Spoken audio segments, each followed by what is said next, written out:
My dad built his dream cabin in the southern Ozarks back in 1991, a reward to himself for achieving early retirement. The damn thing took nearly a year to build, what with the county having to actually build the road to my family's property at the top of a small mountain. I was 14 at the time, and yes, we were wealthy. But the cabin didn't reflect that. It was simple, unlike most of the monstrosities you see in places like Aspen these days. And at that age, I was ruined into thinking that I'd rather live in a city, where I'd have an easier time being spoiled rotten. I despised being there, to say the least. We moved into the cabin in midwinter, a couple weeks before Christmas. Everyone was excited, well, except me, to be moving in to enjoy Christmas morning in front of the big-ass fireplace my dad gloated over. Amelia, my little sister, was 6 at the time, and she was elated that Santa would have such an easy entry point. Our old house didn't even have a chimney. Looking back, the first day was an omen, but there was no way we could have known. We pulled up to the cabin around noon on December 12th, my sister playing Kirby's Dream Land on her Game Boy, and me listening to Nirvana on my Walkman. Again, I was not excited. Mum and Dad were chipper, as usual, and grating on my nerves.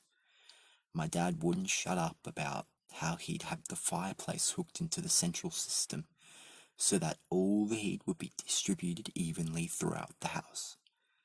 We all began unloading what we had in the back of the Bronco, everything else having been moved in, at great expense, a few days before. My father's annoyingly happy face drooped into a mild frown when he shouldered open the front door. "Looks like the movers didn't care too much about the new carpet," he said sarcastically. There in the living room, starting where the wood floors ended from the foyer, was a trail of footprints in the carpet, apparently made with soot, leading from just in front of the entry, to the fireplace, to the back door. I snorted at my father's comment, which earned me a side-eye from the ages from my mum. We sat down what we were carrying in our respective rooms, and, of course, I was tasked with cleaning up the mess while my dad called the moving company to complain.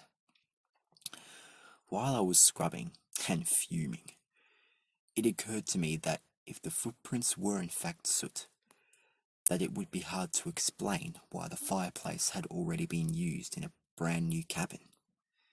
At the time, I assumed that there had to have been a test run by the builder to ensure everything was in working order. It took me about an hour to bring the carpet to my parents' satisfaction, and then I promptly went to my new room to continue wallowing in my teenage angst. That night, I couldn't shake the feeling that I was being watched in the shower, that someone was standing just on the other side of the curtain. I tried to ignore it, but the feeling worsened when I closed my eyes to wash my hair and face. Finally, I pulled back the curtain, feeling foolish for being such a wimp. Of course, I found nothing unusual. I wrote my paranoia off as just being pissed off from the move and didn't think much of it.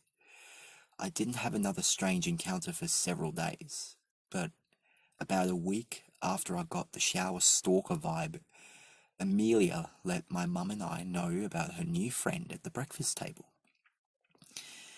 "How did everyone sleep last night?" my mother asked, trying to get through my solemn disdain. "Fine," I replied, through a mouthful of scrambled eggs.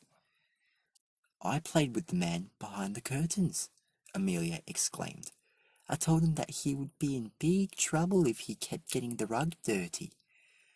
"Oh, that's wonderful, honey," my mum said. "I'm glad you made a friend. Tell them I said thank you for not getting any more stains on the carpet." It made me bitter, listening to my mum placate my sister while I was in social isolation. Mum just kept sipping her coffee and reading the newspaper that Dad paid extra to have delivered out that far in the wilderness. There was no fear in my sister's voice, and neither of us even remotely considered the possibility that her new friend was anything more than imaginary. Later that day, I was taking some folded laundry to my sister's room. I put it in her drawer, turned to walk out, and I saw them. 2 charcoal shoe prints under the window curtain, as if someone had been hiding there. Initially, I disregarded them as leftover from the moving crew, just like the others. I ignored them. Let Mum clean them up, I thought to myself. But it kept nagging at me. I'd helped Amelia get settled into her room, and I would have noticed them. They weren't there before. I still don't know why, but I never told my parents about them. I ultimately did go back to clean them up and carried on. Amelia surely had made them somehow as part of her relationship with her new friend. That night, December 23rd, I had trouble sleeping. The feeling that I was being watched had returned shortly after the discovery in Amelia's room, and I hadn't been able to shake it. I hadn't admitted it to myself yet, but a microscopic part of my imagination had begun to suspect something amiss. At 14, I still hadn't quite squashed my fear of ghosts. I kept looking across the room, into the back of my open closet, half expecting someone to be standing there, their shoes covered in black dust. I felt shame for being scared, but finally I drifted off sometime around midnight. I still can't remember what woke me. I just know that my sheets were damp with sweat when I came to. I felt again that I was being watched, and I began scanning the dark room through my blurry, just waking up vision. I followed my curtains down to the floor and saw them, soiled, black feet poking out from beneath them. I jumped a bit, then rubbed my eyes and looked back. There were no shoes, but the curtain was moving ever so slightly. I looked at my closet door, which had been shut without a sound. Cowering, I pulled the blankets over my head, knowing that if I pulled them down, something would be there, sitting at the end of my bed.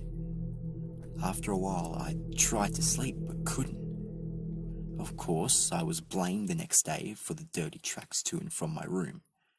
They began and ended in front of our fireplace, just like the first time. But they clearly led to my bedroom closet and back. My parents gave me a big speech about how I needed to accept my new circumstances and start treating everyone and everything with a lot more respect. I didn't have the energy to fight with them. All I could think about were the footprints and the thing that had spent the night with me. I just rolled my eyes and accepted my punishment. Clean up the prints and then no Walkman until I straightened up. It wasn't like they'd believed me, so why say anything? So I scrubbed the carpets that day in a daze, remembering what Amelia had said a few days before at breakfast. My thoughts raced for rational explanations, but I kept arriving at this strange amalgamation of ghosts and Santa Claus. Despite everything going on, I still had Christmas morning on my mind, just like anyone that age. Yet, by the time I had finished cleaning, I had resigned myself to try and sort out what was going on. I would start with my sister. That night, after an almost silent dinner, I went to Amelia's room to do some gentle prying. As I rounded the doorframe, I found her staring up at the ceiling vent.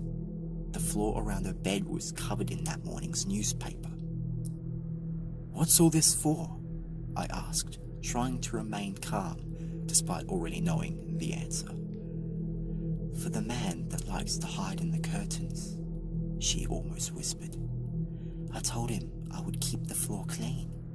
He doesn't like leaving tracks because he's afraid I'll have to leave if Mummy and Daddy find out about him. He said that if I did that for him, he'd take me to visit his house He says that there are lots of other kids there I could play with. All of this she said as a matter of fact, as if she and the man had been friends for years and I should know these things. I almost lost what little cool I had left, my eyes widening and my mouth opening to scorn her for being so naive. But I caught myself, resolving to try and solve the mystery on my own, without shaming a 6-year-old. As appalling as it was, I decided to use my sister as bait, to catch whoever or whatever was leaving the damned footprints in the carpet, and possibly planning a kidnapping. Okay, I began. Just make sure you tell Mum and Dad that all the newspaper is for watercolours or something. That way they don't get suspicious. I will, she replied enthusiastically. Thank God Amelia was 6 and didn't need a lot of explanation.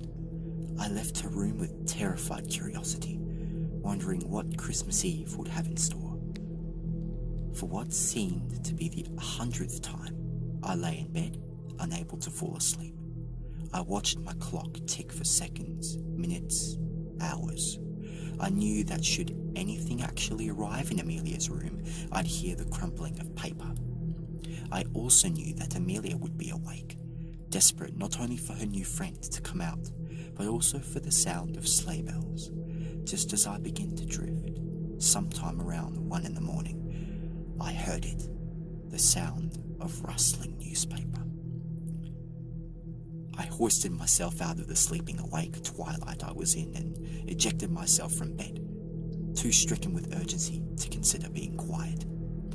I landed on my floor with a thud, and immediately I heard my sister whine from across the hall. Please, don't go. No, come back, she cried. I raced out of my bedroom, older sibling protective instincts at full tilt, and into the hallway just in time to be stopped in my tracks. A tall, willowy silhouette stood at the living room into the hallway. The thing stood so tall that it stooped, bending at the ceiling, using its long, spindly arms to brace against the walls. The lunar glow coming in through the skylight was just enough to show me that it was uniformly pale, almost paper white, and without clothes. I stared up at what I thought should be its face, its lack of features slightly disorienting. It had 2 indentations where there should have been eyes, as if there once were sockets, but skin has been stretched over them. I thought I saw a small slit that must have been a mouth. I began to notice that its body seemed thin, almost 2-dimensional, and then it moved. I gasped as it moved with unnatural motion, as if its joints were the result of being creased and folded into a box, using its abnormally gangly arms to balance on the floor and lurch to the living room. For a moment, I considered just going back to my room, but I'd come too far. I summoned what little courage I had and edged towards the living room, peeking around the corner of the hallway's end.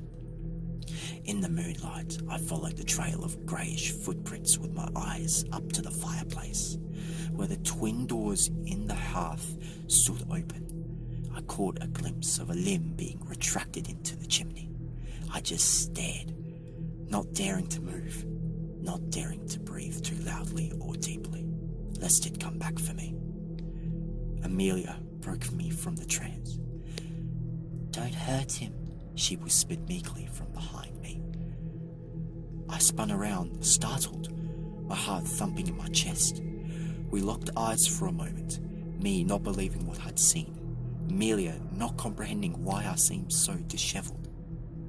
Finally, I found words. Go back to bed, Amelia, I stammered. No, he won't hurt you. He won't. She started to tear up. I kept finding myself unable to speak, as if this thing in our fireplace had stolen my vocabulary. I just kept standing there, watching Amelia weep as if I was taking away a new puppy. In my head, I was sprinting, trying to weigh out the options. I took Amelia by the hand and went to the hallway closet for my dad's Mac light. I crept back to the fireplace, Amelia mercifully not fighting my grip. I sat for a moment. Amelia, if anything happens when I look up the chimney, you run and wake up Mum and Dad. Do you understand?